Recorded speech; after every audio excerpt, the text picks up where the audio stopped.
Back to work. Had a nice long weekend, and I'm ready to do car stuff again. I started with putting a starter in this. What else did I do? Oh, I put a stock intake back in it because it had a an aftermarket cold air intake, but it didn't have any. Nothing was supporting it. So this rubber boot ended up failing because there was too much weight on it. So rather than replace the rubber boot and have it fail again, I decided, since I have a lot of stock stuff laying around, just to put a stock intake back on. It's not like the other intake was making any power, it was just noise. You'll notice there's some seats on the car, and that is because I'm working on my car now. Trying to figure out why it continues to burn through alternators. So, what was it? 2.5 years ago? Maybe 3 years ago now, since this is my third season with this chassis. At my first event of the year, I had an electrical fire, and let me get my light. So right here, that hole right there, where the power wire is supposed to come through the firewall, the wire, the grommet didn't fail, it just fell out of the hole and left the wire resting on the firewall. So 2 years ago, I had a major electrical fire where the power wire goes through the firewall, right? And all I did was I stopped the fire and I covered the exposed wire with this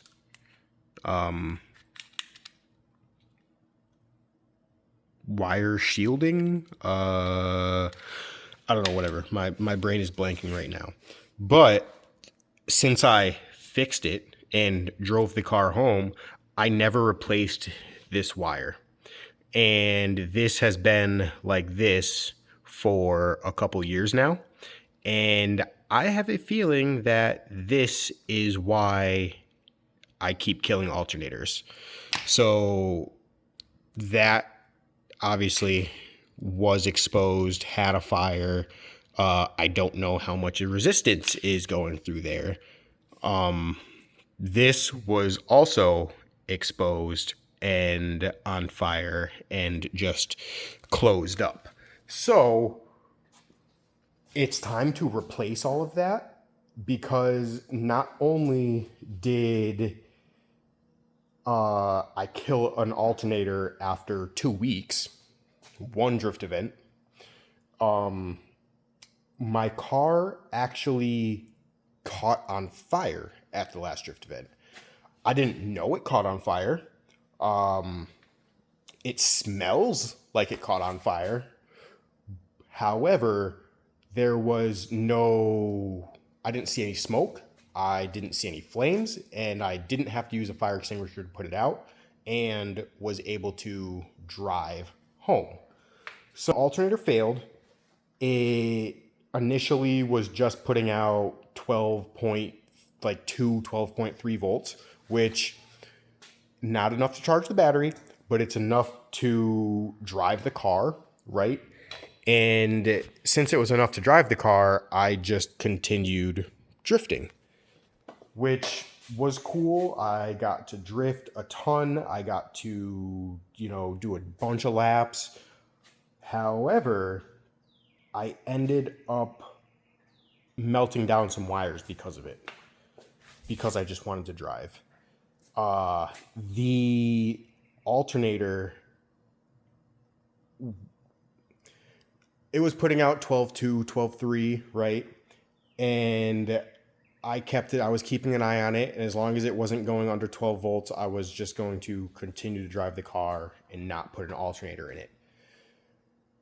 However, at the end of one of my laps, I looked down at my voltage meter and it was reading like 18 and a half, 19 volts.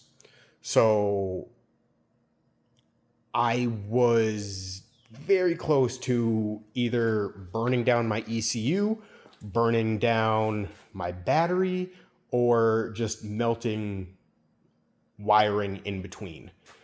And what ended up happening is melting down a wire in between. So this wire right here comes through this harness, and I got extremely lucky that it didn't happen in the harness in this plastic case, and it happened outside of the case.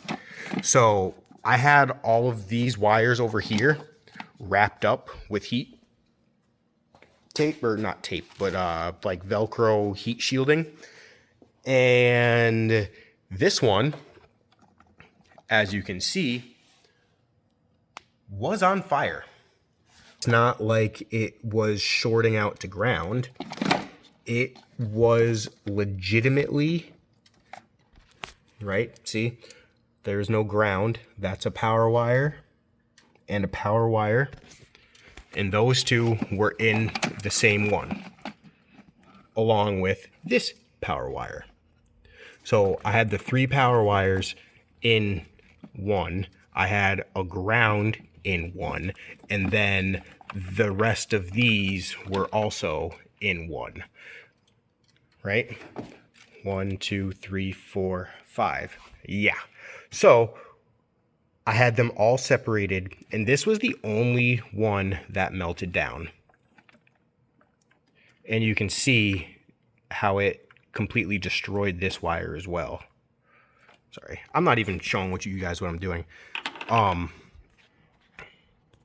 But as I was taking this apart, I noticed that there is a splice in this wire.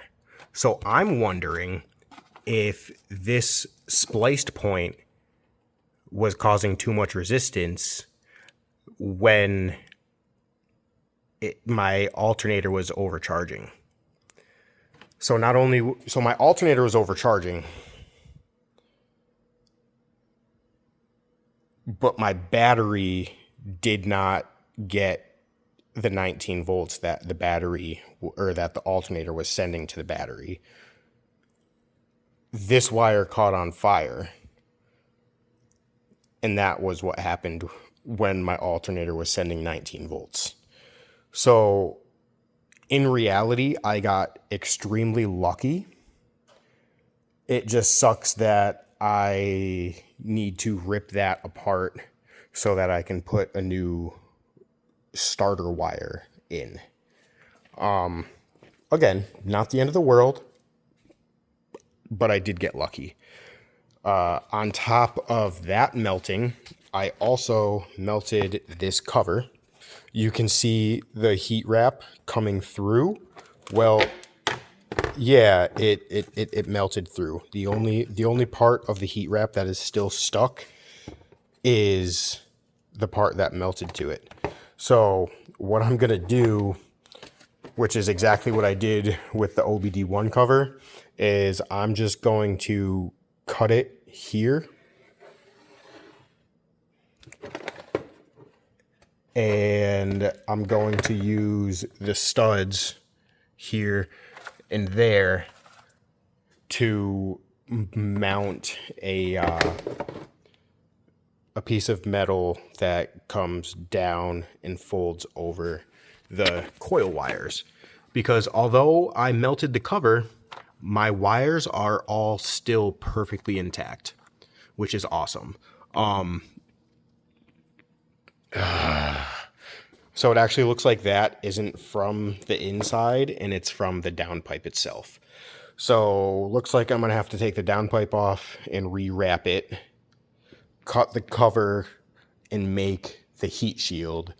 And I'm also going to go get some more of these things, but smaller, and wrap them around the exposed wire that's down here. I mean, obviously I didn't have a problem, but I would rather make sure that it's never going to be a problem, and, you know, just not have to worry about it again. Oh, the other thing that I plan on doing while I have the car all ripped apart, so since I pulled this back seat area apart and the trunk is apart, what I'm gonna do is I'm gonna have to move those, unfortunately. Yeah, I think I'm gonna have to move those. I might have to put them up higher into the trunk, because while I'm doing this and I have my interior ripped apart, I would like to install this chassis brace. So this goes to a sway bar, or not sway bar. This goes to a upper shock mount. That goes to an upper shock mount. And then these four go to the upper mounting points of the subframe. And it comes with extended hardware so that I'm able to essentially bolt my subframe through the top. So I believe it's this hole, or this little nub right here, and this little nub right here. I'll have to double check. But when you grind these down, it opens up the pocket that goes where the subframe bolts to. And then it's the same thing over here. Right here, it's a nub where the subframe mounts to. So what I do is I just cut that all out. I'm obviously going to have to cut out this back part a little bit so that the bracing can come through the plate. But I want to get that done this week as well. So I'm probably just going to leave this like this. I still need to install the alternator, or go home and get the alternator. But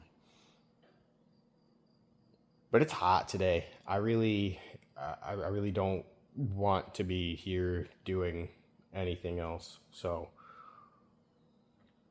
I'm glad that my car's in actually better condition than I thought it was going to be.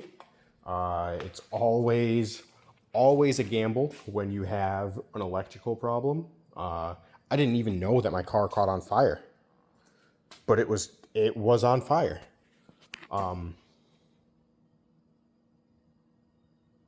I wonder if these are conductive.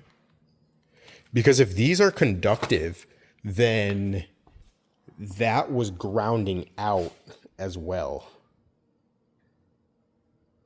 I don't know. I'll have to check. I'm really not sure. But that was wild to see when I took it apart. I knew that it melted a little bit, but I was not aware that it actually caught on fire. So this stupid car. I'm just kidding. It's not a stupid car. I'm actually pretty excited to be putting the bracing in and finally changing out that wire.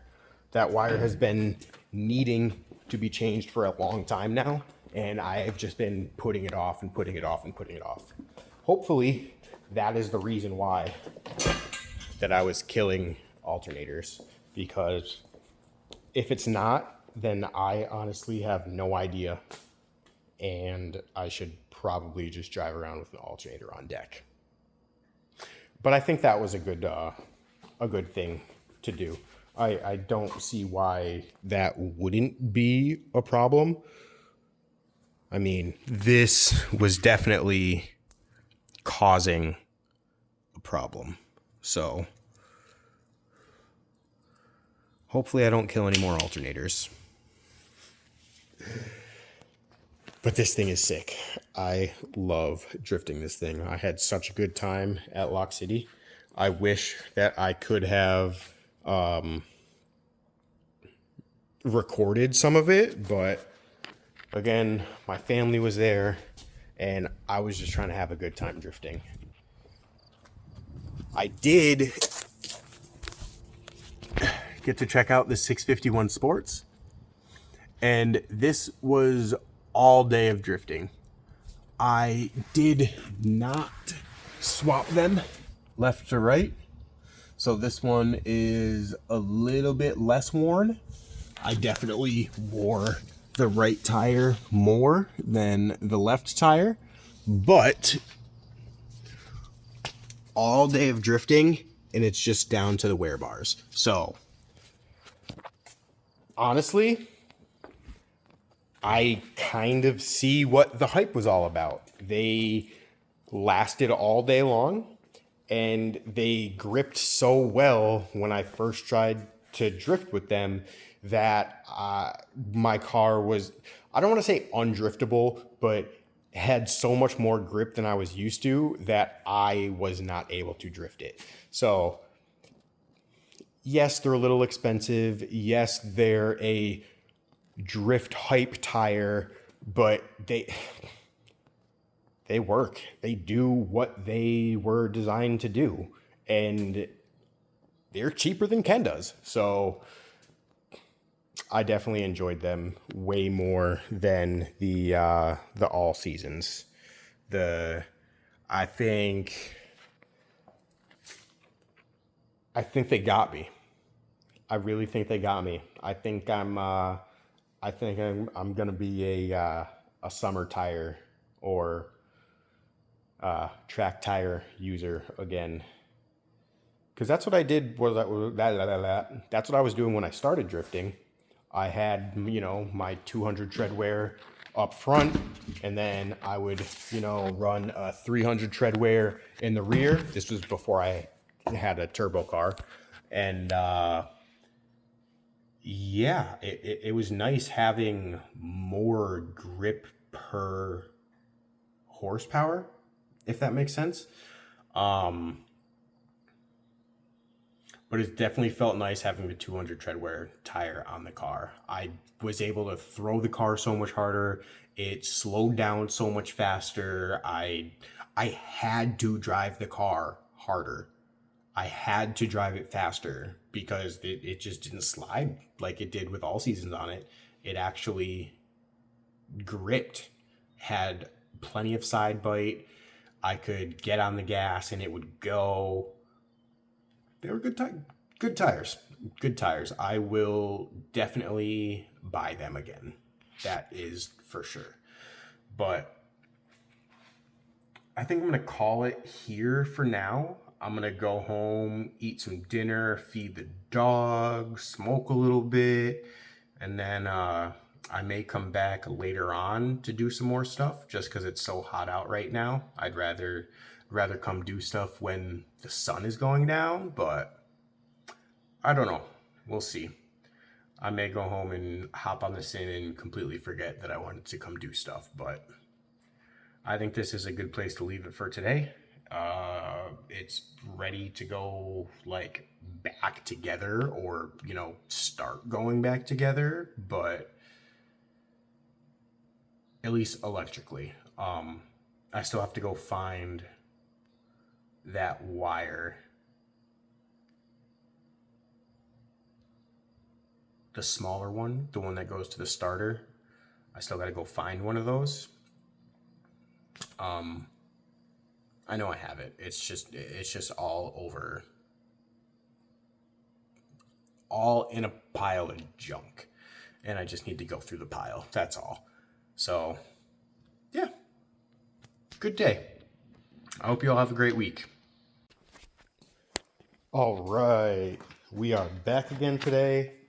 Actually, I'm not back again today. My alternator came in, and I put it right there. That's all I'm doing today.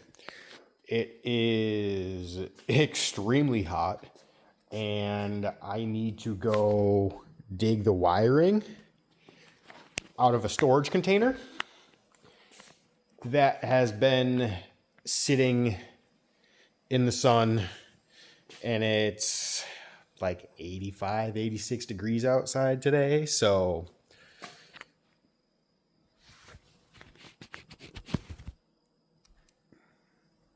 I'm not going to go sit in the garage. I went and picked up some tractor trailer wheels and tires. Those guys right there. So I picked those guys up. I diagnosed a Hydro Boost leak on that Cummins. And that's all I'm going to do for today.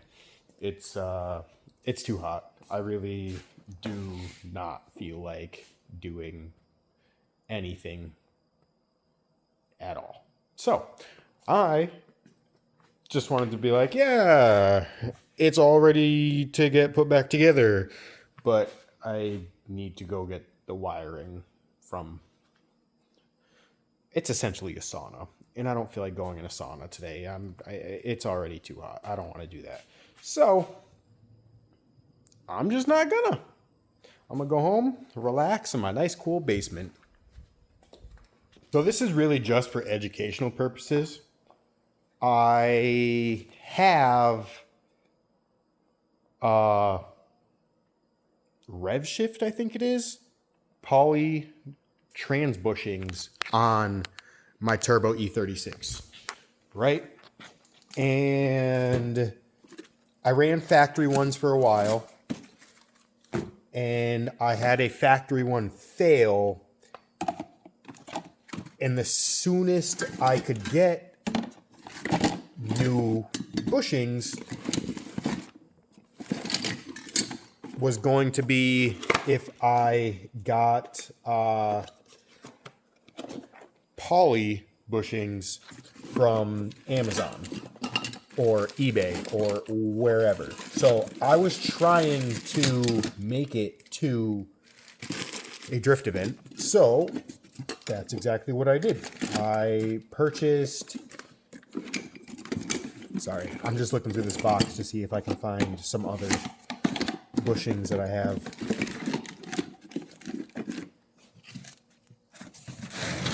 I know they're in one of these boxes.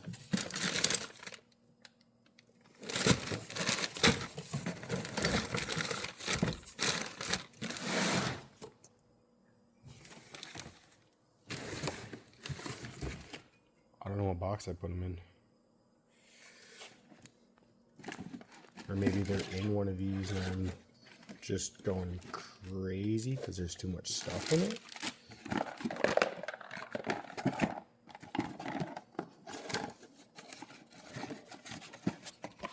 So those are spare stock rubbers that I bring to the track with me.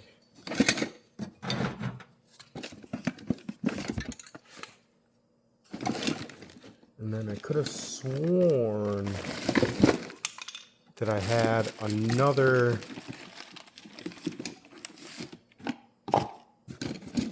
pair that weren't, I think they were Condor? I don't know. Either way, whatever. They were another style of trans bushing. They were Delrin. But back to the poly trans bushings. As you see here, I have a poly trans bushing for a BMW. And this bushing, while yes, it looks like there is a chunk of aluminum here that has a threaded portion and a chunk of aluminum here that has a threaded portion with a stud in it. The other side did come with a stud, but it came off with the nut and I threw it away because these are getting thrown away because they're not actually a poly bushing. So when you cut it in half, this is what you see. This is where the plate is for one side. This is where the plate is for the other side. There's some poly in the middle here, But you see how it's not poly all the way through? So what do you think is on the inside of that, right? It's all metal and it's all connected. There's actually, let's see if I can get the poly off the other side. It's just a solid chunk of aluminum. I was going to cut it in half all the way so you could see that it's a solid chunk, but it's clearly there is no poly going all the way through, and these pieces are not separate from each other. It is just a solid chunk of aluminum that has been machined and has been filled on the outside with poly. So while it looks like a nice, cheap aftermarket poly bushing, it is a solid bushing. And it definitely feels like a solid bushing. And not a good solid bushing that will, like, you know, absorb and deaden sound. This is like real thin, cheap. It feels very flimsy in my hand. The only way it felt good is because of the poly around it. And even that is just to absorb noise. It doesn't absorb any sort of vibrations, and obviously it rides extremely hard because it is just a solid hunk of aluminum.